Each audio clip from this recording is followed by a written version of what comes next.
چوتھا رکوع ہے. اب ہم اس کو چوتھے رکوع کو کنٹینیو کر لیتے ہیں. حاشیہ نمبر 37. پھر ذرا اس وقت کا تصور کرو جب تمہارے رب نے فرشتوں سے کہا تھا. حاشیہ نمبر 37 کے بعد حاشیہ نمبر 38 ہے کہ میں زمین میں ایک خلیفہ بنانے والا ہوں. حاشیہ نمبر 39. انہوں نے عرض کیا کیا آپ زمین میں کسی ایسے کو مقرر کرنے والے ہیں جو اس کے انتظام کو بگاڑ دے گا اور خون ریزیاں کرے گا. حاشیہ نمبر 36. یعنی اوپر کے رکوع میں بندگی رب کی دعوت اس بنیاد پر دی گئی تھی کہ وہ تمہارا خالق ہے، پروردگار ہے، اسی کے قبضے قدرت میں تمہاری زندگی و موت ہے، اور جس کائنات میں تم رہتے ہو اس کا مالک و مدبر وہی ہے، لہٰذا اس کی بندگی کے سوا تمہارے لیے اور کوئی دوسرا طریقہ صحیح نہیں ہو سکتا. اب اس رکوع میں وہی دعوت اس بنیاد پر دی جا رہی ہے کہ اس دنیا میں تم کو خدا نے اپنا خلیفہ بنایا ہے. خلیفہ ہونے کی حیثیت سے تمہارا فرض صرف اتنا ہی نہیں ہے کہ اس کی بندگی کرو، بلکہ یہ بھی ہے کہ اس کی بھیجی ہوئی ہدایت کے مطابق کام کرو. اگر تم نے ایسا نہ کیا اور اپنے ازلی دشمن شیطان کے اشاروں پر چلے تو بدترین بغاوت کے مجرم ہوگے اور بدترین انجام دیکھو گے. اس سلسلے میں انسان کی حقیقت اور کائنات میں اس کی حیثیت ٹھیک ٹھیک بیان کر دی گئی ہے، اور نوع انسانی کی تاریخ کا وہ باب پیش کیا گیا ہے جس کے معلوم ہونے کا کوئی دوسرا ذریعہ انسان کو میسر نہیں ہے. اس باب سے جو اہم نتائج حاصل ہوتے ہیں وہ ان نتائج سے بہت زیادہ قیمتی ہیں جو زمین کی تہوں سے متفرق ہڈیاں نکال کر اور انہیں قیاس و تخمین سے ربط دے کر آدمی اخذ کرنے کی کوشش کرتا ہے. حاشیہ نمبر 37 ہے. ملک کے اصل معنی عربی میں پیامبر کے ہیں. اسی کا لفظی ترجمہ فرستادہ یا فرشتہ ہے. یہ محض مجرد قوتیں نہیں ہیں جو تشخص نہ رکھتی ہوں، بلکہ یہ شخصیت رکھنے والی ہستیاں ہیں جن سے اللہ اپنی اس عظیم الشان سلطنت کی تدبیر و انتظام میں کام لیتا ہے. یوں سمجھنا چاہیے کہ یہ سلطنت الہی کے اہلکار ہیں جو اللہ کے احکام کو نافذ کرتے ہیں. جاہل لوگ انہیں غلطی سے خدائی میں حصے دار سمجھ بیٹھے اور بعض نے انہیں خدا کا رشتہ دار سمجھا اور ان کو دیوتا بنا کر ان کی پرستش شروع کر دی. حاشیہ نمبر 38 ہے. خلیفہ وہ جو کسی کی ملک میں اس کے تفویض کردہ اختیارات اس کے نائب کی حیثیت سے استعمال کرے. خلیفہ مالک نہیں ہوتا بلکہ اصل مالک کا نائب ہوتا ہے. اس کے اختیارات ذاتی نہیں ہوتے بلکہ مالک کے عطا کردہ ہوتے ہیں. وہ اپنے منشا کے مطابق کام کرنے کا حق نہیں رکھتا بلکہ اس کا کام مالک کے منشا کو پورا کرنا ہوتا ہے. اگر وہ خود اپنے آپ کو مالک سمجھ بیٹھے اور تفویض کردہ اختیارات کو منمانے طریقے سے استعمال کرنے لگے یا اصل مالک کے سوا کسی اور کو مالک تسلیم کر کے اس کے منشا کی پیروی اور اس کے احکام کی تعمیل کرنے لگے تو یہ سب غداری اور بغاوت کے افعال ہوں گے. حاشیہ نمبر 39 ہے. انہوں نے عرض کیا کیا آپ زمین میں کسی ایسے کو مقرر کرنے والے ہیں جو اس کے انتظام کو بگاڑ دے گا اور خون ریزیاں کرے گا.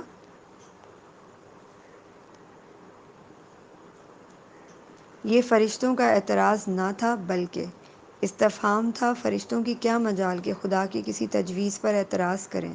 وہ خلیفہ کے لفظ سے یہ تو سمجھ گئے تھے کہ اس زیر تجویز مخلوق کو زمین میں کچھ اختیارات سپرد کیے جانے والے ہیں، مگر یہ بات ان کی سمجھ میں نہیں آتی تھی کہ سلطنت کائنات کے اس نظام میں کسی با اختیار مخلوق کی گنجائش کیسے ہو سکتی ہے، اور اگر کسی کی طرف کچھ ذرا سے بھی اختیارات منتقل کر دیے جائیں تو سلطنت کے جس حصے میں بھی ایسا کیا جائے گا وہاں کا انتظام خرابی سے کیسے بچ جائے گا. اسی بات کو وہ سمجھنا چاہتے تھے. حاشیہ نمبر 40 ہے. آپ کی حمد و ثنا کے ساتھ تسبیح اور آپ کے لیے تقدیس تو ہم کر ہی رہے ہیں. حاشیہ نمبر 41 ہے. فرمایا میں جانتا ہوں جو کچھ تم نہیں جانتے. حاشیہ نمبر 40 یعنی اس فقرے سے فرشتوں کا مدعا یہ نہ تھا کہ خلافت ہمیں دی جائے، ہم اس کے مستحق ہیں، بلکہ ان کا مطلب یہ تھا کہ حضور کے فرامین کی تعمیل ہو رہی ہے، آپ کے احکام بجا لانے میں ہم پوری طرح سرگرم ہیں۔ مرضی مبارک کے مطابق سارا جہاں پاک صاف رکھا جاتا ہے، اور اس کے ساتھ آپ کی حمد و ثنا اور آپ کے تسبیح و تقدیس میں بھی ہم خدام ادب کر رہے ہیں۔ اب کمی کس چیز کی ہے کہ اس کے لیے ایک خلیفہ کی ضرورت ہو، ہم اس کی مصلحت نہیں سمجھ سکے۔ تسبیح کا لفظ ذو معنین ہے، اس کے معنی پاکی بیان کرنے کے بھی ہیں اور سرگرمی کے ساتھ کام اور انہماک کے ساتھ صحیح کرنے کے بھی۔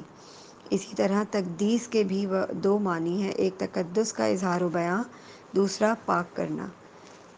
حاشیہ نمبر 41 یعنی یہ فرشتوں کے دوسرے شبے کا جواب ہے، یعنی فرمایا کہ خلیفہ مقرر کرنے کی ضرورت و مصلحت میں جانتا ہوں، تم اسے نہیں سمجھ سکتے۔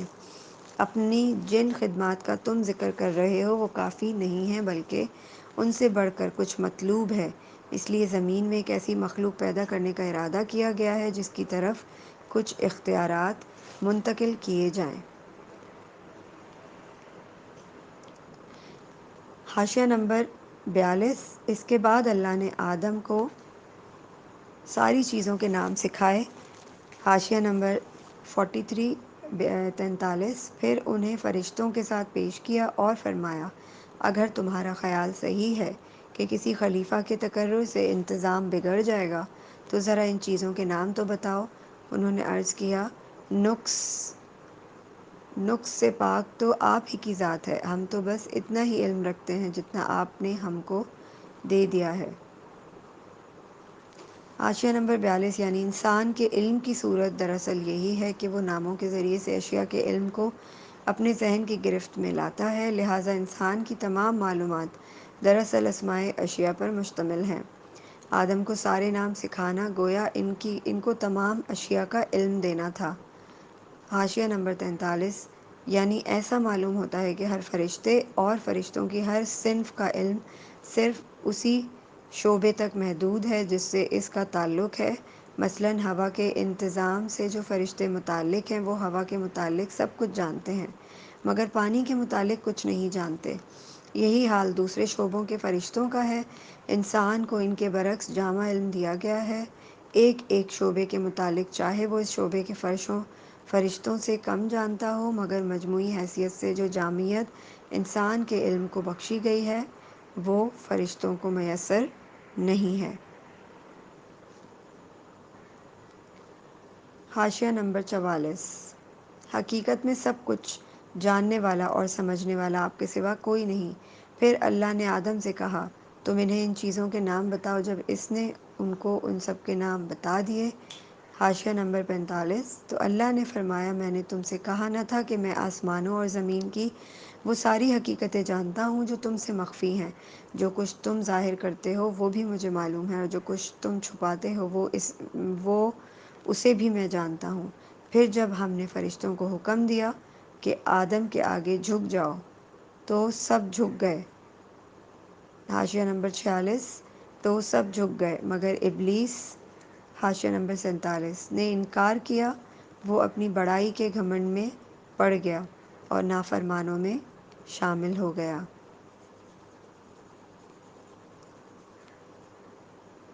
حاشیہ نمبر 44 یہ مظاہرہ فرشتوں کے پہلے شبے کا جواب تھا، گویا اس طریقے سے اللہ تعالیٰ نے انہیں بتا دیا کہ میں آدم کو صرف اختیارات ہی نہیں دے رہا ہوں بلکہ علم بھی دے رہا ہوں۔ اس کے تقرر سے فساد کا جو اندیشہ تمہیں ہوا وہ اس معاملے کا صرف ایک پہلو ہے، دوسرا پہلو صلاح کا بھی ہے اور وہ فساد کے پہلو سے زیادہ وزنی اور زیادہ بیش قیمت ہے۔ حکیم کا یہ کام نہیں ہے کہ چھوٹی خرابی کی وجہ سے بڑی بہتری کو نظر انداز کر دے۔ حاشیہ نمبر 45 اس کا مطلب یہ ہے کہ زمین اور اس سے تعلق رکھنے والے طبقہ کائنات میں جس قدر فرشتے معمور ہیں ان سب کو انسان کے لیے مطیع و مسخر ہو جانے کا حکم دیا گیا ہے۔ چونکہ اس علاقے میں اللہ کے حکم سے انسان خلیفہ بنایا جا رہا تھا، اس لیے فرمان جاری ہوا کہ صحیح یا غلط جس کام میں بھی انسان اپنے ان اختیارات کو جو ہم اسے عطا کر رہے ہیں استعمال کرنا چاہے اور ہم اپنی مشیت کے تحت اسے ایسا کر لینے کا موقع دے دیں۔ تو تمہارا فرض ہے کہ تم میں سے جس جس کے دائرہ عمل سے وہ کام متعلق ہو، وہ اپنے دائرے کی حد تک اس کا ساتھ دے۔ وہ چوری کرنا چاہے یا نماز پڑھنے کا ارادہ کرے، نیکی کرنا چاہے یا بدی کے ارتکاب کے لیے جائے، دونوں صورتوں میں جب تک ہم اسے اس کی پسند کے مطابق عمل کرنے کا اذن دے رہے ہیں، تمہیں اس کے لیے سازگاری کرنی ہوگی۔ مثال کے طور پر اس کو یوں سمجھیے کہ ایک فرما روا جب کسی شخص کو اپنے ملک کے کسی صوبے یا ضلع کا حاکم مقرر کرتا ہے، تو اس علاقے میں حکومت کے جس قدر کارندے ہوتے ہیں، ان سب کا فرض ہوتا ہے کہ اس کی اطاعت کریں، اور جب تک فرما روا کا منشا یہ ہے کہ اسے اپنے اختیارات کے استعمال کا موقع دے، اس وقت تک اس کا ساتھ دیتے رہیں، قطع نظر اس سے کہ وہ صحیح کام میں ان اختیارات کو استعمال کر رہا ہے یا غلط کام میں۔ البتہ جب جس کام کے بارے میں بھی فرما روا کا اشارہ ہو جائے کہ اسے نہ کرنے دیا جائے، تو وہیں ان حاکم صاحب کا اقتدار ختم ہو جاتا ہے، اور انہیں ایسا محسوس ہونے لگتا ہے کہ سارے علاقے کے اہلکاروں نے گویا ہڑتال کر دی ہے۔ حتیٰ کہ جس وقت فرما روا کی طرف سے ان حاکم صاحب کو معزولی اور گرفتاری کا حکم ہوتا ہے، تو وہی ماتحت و خدام جو کل تک ان کے اشارے پر حرکت کر رہے تھے، ان کے ہاتھوں میں ہتکڑیاں ڈال کر انہیں کشاں کشاں دارالفاسقین کی طرف لے جاتے ہیں۔ فرشتوں کو آدم کے لیے سربسجود ہو جانے کا جو حکم دیا گیا تھا، اس کی نوعیت کچھ اس قسم کی تھی۔ ممکن ہے کہ صرف مسخر ہو جانے ہی کو سجدے سے تعبیر کیا گیا ہو، مگر یہ بھی ممکن ہے کہ اس انقیاد کی علامت کے طور پر کسی ظاہری فعل کا بھی حکم دیا گیا ہو، اور یہی زیادہ صحیح معلوم ہوتا ہے۔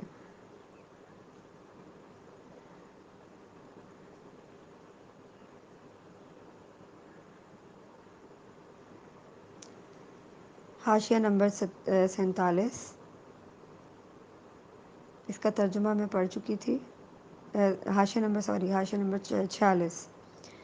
ابلیس، لفظی ترجمہ انتہائی مایوس۔ اصطلاحاً یہ اس جن کا نام ہے جس نے اللہ کے حکم کی نافرمانی کر کے آدم اور بنی آدم کے لیے مطیع و مسخر ہونے سے انکار کر دیا، اور اللہ سے قیامت تک کے لیے مہلت مانگی کہ اسے نسل انسانی کو بہکانے اور گمراہیوں کی طرف ترغیب دینے کا موقع دیا جائے۔ اسی کو الشیطان بھی کہا جاتا ہے۔ در حقیقت شیطان اور ابلیس بھی محض کسی مجرد قوت کا نام نہیں، بلکہ وہ بھی انسان کی طرح ایک صاحب تشخص ہستی ہے۔ نیز کسی کو یہ غلط فہمی بھی نہ ہونی چاہیے کہ یہ فرشتوں میں سے تھا۔ آگے چل کر قرآن نے خود تصریح کر دی ہے کہ وہ جنوں میں سے تھا، جو فرشتوں سے الگ مخلوقات کی ایک مستقل صنف ہیں۔ حاشیہ نمبر 47۔ ان الفاظ سے ایسا معلوم ہوتا ہے کہ غالباً ابلیس سجدے سے انکار کرنے میں اکیلا نہ تھا، بلکہ جنوں کی ایک جماعت نافرمانی پر آمادہ ہو گئی تھی، اور ابلیس کا نام صرف اس لیے لیا گیا کہ وہ ان کا سردار اور اس بغاوت میں پیش تھا۔ لیکن اس آیت کا دوسرا ترجمہ یہ بھی ہو سکتا ہے کہ وہ کافروں میں سے تھا۔ اس صورت میں مطلب یہ ہوگا کہ جنوں کی ایک جماعت پہلے سے ایسی موجود تھی جو سرکش و نافرمان تھی، اور ابلیس کا تعلق اسی جماعت سے تھا۔ قرآن میں بالعموم شیاطین کا لفظ انہی جنوں اور ان کی ذریت نسل کے لیے استعمال ہوا ہے، اور جہاں شیاطین سے مراد انسان لینے کے لیے کوئی قرینہ نہ ہو، وہاں یہی شیاطین جن مراد ہوتے ہیں۔ حاشیہ نمبر 48۔ ترجمہ ہے: پھر ہم نے آدم سے کہا کہ تم اور تمہاری بیوی دونوں جنت میں رہو، اور یہاں بفراغت جو چاہو کھاؤ، مگر اس درخت کا رخ نہ کرنا۔ حاشیہ نمبر 39۔ ورنہ ظالموں میں سے شمار ہو جاؤ گے۔ حاشیہ نمبر 49۔ آخر کار شیطان نے ان دونوں کو اس درخت کی ترغیب دے کر ہمارے حکم کی پیروی سے ہٹایا اور انہیں اس حالت سے نکلوا کر چھوڑا جس میں وہ تھے۔ ہم نے حکم دیا کہ اب تم سب یہاں سے اتر جاؤ، تم ایک دوسرے کے دشمن۔ حاشیہ نمبر 50۔ ہو، اور تمہیں ایک خاص وقت تک زمین میں ٹھہرنا اور وہیں گزر بسر کرنا ہے۔ اس وقت آدم نے اپنے رب سے چند کلمات سیکھ کر توبہ کی۔ حاشیہ نمبر 51۔ حاشیہ نمبر 48، یعنی اس سے معلوم ہوتا ہے کہ زمین یعنی اپنی جائے تقرر پر خلیفہ کی حیثیت سے بھیجے جانے سے پہلے ان دونوں کو امتحان کی غرض سے جنت میں رکھا گیا تھا تاکہ ان کے رجحانات کی آزمائش ہو جائے۔ اس آزمائش کے لیے ایک درخت کو چن لیا گیا اور حکم دیا گیا کہ اس کے قریب نہ پھٹکنا، اور اس کا انجام بھی بتا دیا گیا کہ ایسا کرو گے تو ہماری نگاہ میں ظالم قرار پاؤ گے۔ یہ بحث غیر ضروری ہے کہ وہ درخت کون سا تھا اور اس میں کیا خاص بات تھی کہ اس سے منع کیا گیا۔ منع کرنے کی وجہ یہ نہ تھی کہ اس درخت کی خاصیت میں کوئی خرابی تھی اور اس سے آدم و حوا کو نقصان پہنچنے کا خطرہ تھا، اصل غرض اس بات کی آزمائش تھی کہ یہ شیطان کی ترغیبات کے مقابلے میں کس حد تک حکم کی پیروی پر قائم رہتے ہیں۔ اس مقصد کے لیے کسی ایک چیز کا منتخب کر لینا کافی تھا، اسی لیے اللہ نے درخت کے نام اور اس کی خاصیت کا کوئی ذکر نہیں فرمایا۔ اس امتحان کے لیے جنت ہی کا مقام سب سے زیادہ موزوں تھا۔ دراصل اسے امتحان گاہ بنانے کا مقصود یہ حقیقت انسان کے ذہن نشین کرنا تھا کہ تمہارے لیے تمہارے مرتبہ انسانیت کے لحاظ سے جنت ہی لائق و مناسب مقام ہے، لیکن شیطانی ترغیبات کے مقابلے میں اگر تم اللہ کی فرما برداری کے راستے سے منحرف ہو جاؤ گے تو جس طرح ابتدا میں اس سے محروم کیے گئے تھے اسی طرح آخر میں بھی محروم ہی رہو گے۔ اپنے اس مقام لائق کی، اپنی اس فردوس گمگشتہ کی بازیافت تم صرف اسی طرح کر سکتے ہو کہ اپنی اس دشمن کا کامیابی سے مقابلہ کرو جو تمہیں فرما برداری کے راستے سے ہٹانے کی کوشش کرتا ہے۔ حاشیہ نمبر 49، یعنی ظالم کا لفظ نہایت معنی خیز ہے۔ ظلم دراصل حق تلفی کو کہتے ہیں۔ ظالم وہ ہے جو کسی کا حق تلف کرے۔ جو شخص خدا کی نافرمانی کرتا ہے وہ در حقیقت تین بڑے بنیادی حقوق تلف کرتا ہے۔ اولاً خدا کا حق، کیونکہ وہ اس کا مستحق ہے کہ اس کی فرما برداری کی جائے۔ ثانیاً ان تمام چیزوں کے حقوق جن کو اس نے اس نافرمانی کے ارتکاب میں استعمال کیا، اس کے اعضائے جسمانی، اس کے قوائے نفس، اس کے ہم معاشرت انسان، وہ فرشتے جو اس کے ارادے کی تکمیل کا انتظام کرتے ہیں، اور وہ اشیاء جو اس کام میں استعمال ہوتی ہیں، ان سب کا اس پر یہ حق تھا کہ وہ صرف ان کے مالک ہی کی مرضی کے مطابق ان پر اختیارات استعمال کرے، مگر جب اس کی مرضی کے خلاف اس نے ان پر اختیارات استعمال کیے تو در حقیقت ان پر ظلم کیا۔ ثالثاً خود اپنا حق، کیونکہ اس پر اس کی ذات کا یہ حق ہے کہ وہ اسے تباہی سے بچائے، مگر نافرمانی کر کے جب وہ اپنے آپ کو اللہ کی سزا کا مستحق بناتا ہے تو دراصل اپنی ذات پر ظلم کرتا ہے۔ انہی وجوہ سے قرآن میں جگہ جگہ گناہ کے لیے ظلم اور گناہ گار کے لیے ظالم کی اصطلاح استعمال کی گئی ہے۔ حاشیہ نمبر 50، یعنی انسان کا دشمن شیطان اور شیطان کا دشمن انسان۔ شیطان کا دشمن انسان ہونا تو ظاہر ہے کہ وہ اسے اللہ کی فرما برداری کے راستے سے ہٹانے اور تباہی میں ڈالنے کی کوشش کرتا ہے۔ رہا انسان کا دشمن شیطان ہونا تو فی الواقع انسانیت تو اس سے دشمنی ہی کی مقتدی ہے، مگر خواہشات نفس کے لیے جو ترغیبات وہ پیش کرتا ہے ان سے دھوکہ کھا کر آدمی اسے اپنا دوست بنا لیتا ہے۔ اس طرح کی دوستی کے معنی یہ نہیں ہے کہ حقیقتاً دشمنی دوستی میں تبدیل ہو گئی ہے، بلکہ اس کے معنی یہ ہیں کہ ایک دشمن دوسرے دشمن سے شکست کھا گیا اور اس کے جال میں پھنس گیا۔ حاشیہ نمبر 51، یعنی آدم کو جب اپنے قصور کا احساس ہوا اور انہوں نے نافرمانی سے پھر فرما برداری کی طرف رجوع کرنا چاہا اور ان کے دل میں یہ خواہش پیدا ہوئی کہ اپنے رب سے اپنی خطا معاف کرائیں، تو انہیں وہ الفاظ نہ ملتے تھے جن کے ساتھ وہ خطا بخشی کے لیے دعا کر سکتے تھے۔ اللہ نے ان کے حال پر رحم فرما کر وہ الفاظ بتا دیے۔ توبہ کے اصل معنی رجوع کرنے اور پلٹنے کے ہیں۔ بندے کی طرف سے توبہ کے معنی یہ ہیں کہ وہ سرکشی سے باز آ گیا، طریقے بندگی کی طرف پلٹ آیا، اور خدا کی طرف سے توبہ کے معنی یہ ہیں کہ وہ اپنے شرمسار غلام کی طرف رحمت کے ساتھ متوجہ ہو گیا، پھر سے نظر عنایت اس کی طرف مائل ہو گئی۔ حاشیہ نمبر 52 کا ترجمہ یہ ہے: جس کو اس کے رب نے قبول کر لیا کیونکہ وہ بڑا معاف کرنے والا اور رحم فرمانے والا ہے۔ ہم نے کہا کہ تم سب یہاں اتر جاؤ۔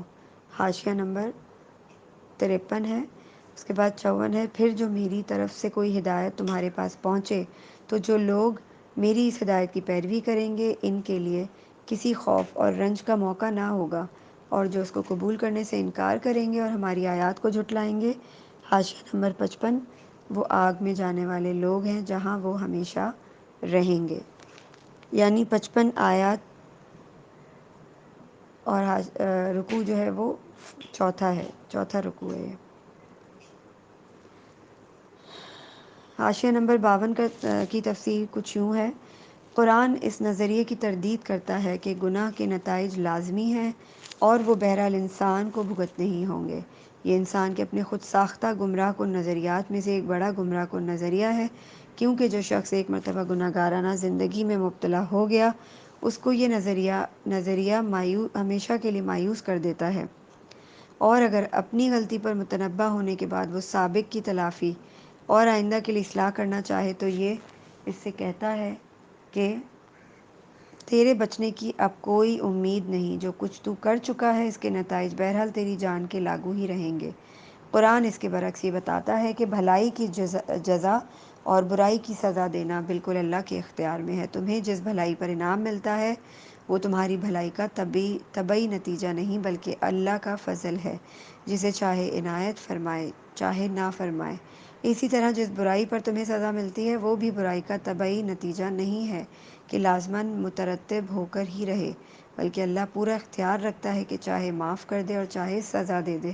البتہ اللہ کا فضل اور اس کی رحمت اس کی حکمت کے ساتھ ہم رشتہ ہے۔ وہ چونکہ حکیم ہے اس لیے اپنے اختیارات کو اندھا دھند استعمال نہیں کرتا۔ جب کسی بھلائی پر انعام دیتا ہے تو یہ دیکھ کر ایسا کرتا ہے کہ بندے نے سچی نیت کے ساتھ اس کی رضا کے لیے بھلائی کی تھی، اور جس بھلائی کو رد کر دیتا ہے اسے اس بنا پر رد کرتا ہے کہ اس کی ظاہری شکل بھلے کام کی سی تھی مگر اندر اپنے رب کی رضا جوئی کا خالص جذبہ نہ تھا۔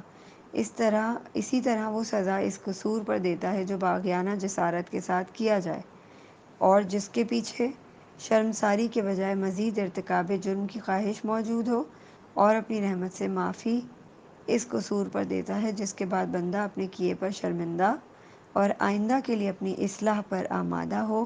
بڑے سے بڑے مجرم، کٹے سے کٹے کافر کے لیے بھی خدا کے ہاں مایوسی و ناامیدی کا کوئی موقع نہیں، بشرطے کہ وہ اپنی غلطی کا معترف، اپنی نافرمانی پر نادم اور بغاوت کی پرورش چھوڑ کر اطاعت کی روش اختیار کرنے کے لیے تیار ہو۔ حاشیہ نمبر 53 کچھ یوں ہے: اس فقرے کا دوبارہ اعادہ معنی خیز ہے۔ اوپر کے فقرے میں یہ بتایا گیا ہے کہ آدم نے توبہ کی اور اللہ نے قبول کر لی۔ اس کے معنی یہ ہوئے کہ آدم اپنی نافرمانی پر عذاب کے مستحق نہ رہے، گناہ گاری کا جو داغ ان کے دامن پر لگ گیا تھا وہ دھو ڈالا گیا، نہ یہ داغ ان کے دامن پر رہا، نہ ان کی نسل کے دامن پر، اور نہ اس کی ضرورت پیش آئی کہ معاذ اللہ خدا کو اپنا اکلوتا بھیج کر نوع انسانی کا کفارہ ادا کرنے کے لیے سولی پر چڑھوانا پڑتا۔ برعکس اس کے اللہ نے آدم علیہ السلام کی توبہ ہی قبول کرنے پر اکتفا نہ فرمایا بلکہ اس کے بعد انہیں نبوت سے بھی سرفراز کیا تاکہ وہ اپنی نسل کو سیدھا راستہ بتا کر جائیں۔ اب جو جنت سے نکلنے کا حکم پھر دہرایا گیا تو اس سے یہ بتانا مقصود ہے کہ قبول توبہ کا یہ متقاضی نہ تھا کہ آدم کو جنت ہی میں رہنے دیا جاتا اور زمین پر نہ اتارا جاتا۔ زمین میں ان کے لیے دارالعذاب نہ تھی، وہ یہاں سزا کے طور پر نہیں اتارے گئے بلکہ انہیں زمین کی خلافت ہی کے لیے پیدا کیا گیا تھا۔ جنت ان کی اصل قیام نہ تھی، وہاں سے نکلنے کا حکم ان کے لیے سزا کی حیثیت نہ رکھتا تھا۔ اصل تجویز تو ان کو زمین ہی پر اتارنے کی تھی، البتہ اس سے پہلے ان کو اس امتحان کی غرض سے جنت میں رکھا گیا تھا جس کا ذکر اوپر کیا گیا ہے۔ حاشیہ نمبر 54 آیات جمع ہے آیت کی۔ آیت کے اصل معنی اس نشانی یا علامت کے ہیں جو کسی چیز کی طرف رہنمائی کرے۔ قرآن میں یہ لفظ 4 مختلف معنوں میں آیا ہے۔ کہیں اس سے مراد محض علامت یا نشانی ہے، کہیں آثار کائنات کو اللہ کی آیات کہا گیا ہے کیونکہ مظاہر قدرت میں سے ہر چیز اس حقیقت کی طرف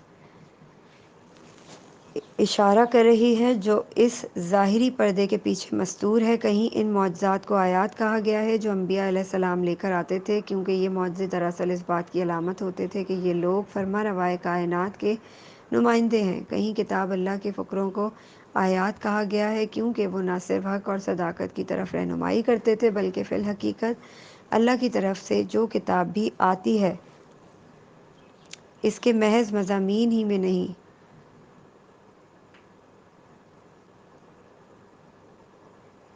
اس کے الفاظ اور انداز بیاں اور طرز عبادت تک میں اس کے جلیل القدر مصنف کی شخصیت کے آثار نمایاں طور پر محسوس ہوتے ہیں۔ ہر جگہ عبارت کے سیاق و سباق سے بآسانی معلوم ہو جاتا ہے کہ کہاں آیت کا لفظ کس معنی میں آیا ہے۔ حاشیہ نمبر 55 یہ نسل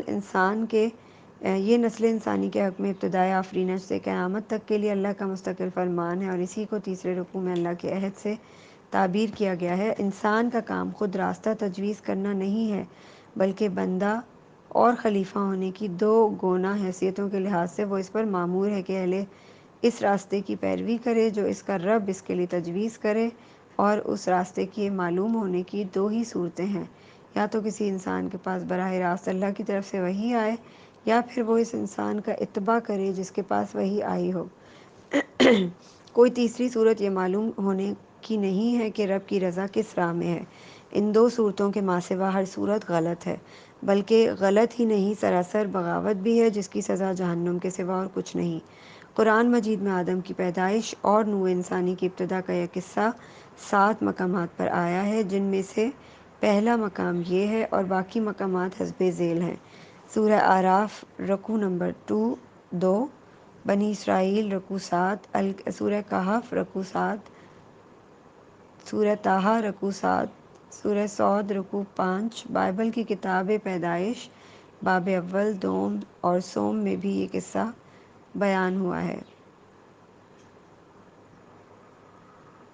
لیکن دونوں کا مقابلہ کرنے سے ہر صاحب نظر انسان محسوس کر سکتا ہے کہ دونوں کتابوں میں کیا فرق پایا جاتا ہے۔ آدم علیہ السلام کی تخلیق کے وقت اللہ اور فرشتوں کی گفتگو کا ذکر تلمود میں بھی آیا ہے، مگر وہ بھی اس معنوی روح سے خالی ہے جو قرآن کے بیان کردہ قصے میں پائی جاتی ہے، بلکہ اس میں لطیفہ بھی پایا جاتا ہے کہ جب فرشتوں نے اللہ سے پوچھا انسانوں کو آخر کیوں پیدا کیا جا رہا ہے، تو اللہ نے جواب دیا تاکہ اس میں نیک لوگ پیدا ہوں۔ بد لوگوں کا ذکر اللہ نے نہیں کیا، ورنہ فرشتے انسان کی تخلیق کی منظوری نہ دیتے۔ کل ہم 5واں رکوع انشاءاللہ تعالی کنٹینیو کریں گے۔ جزاک اللہ خیر۔ السلام علیکم ورحمۃ اللہ وبرکاتہ۔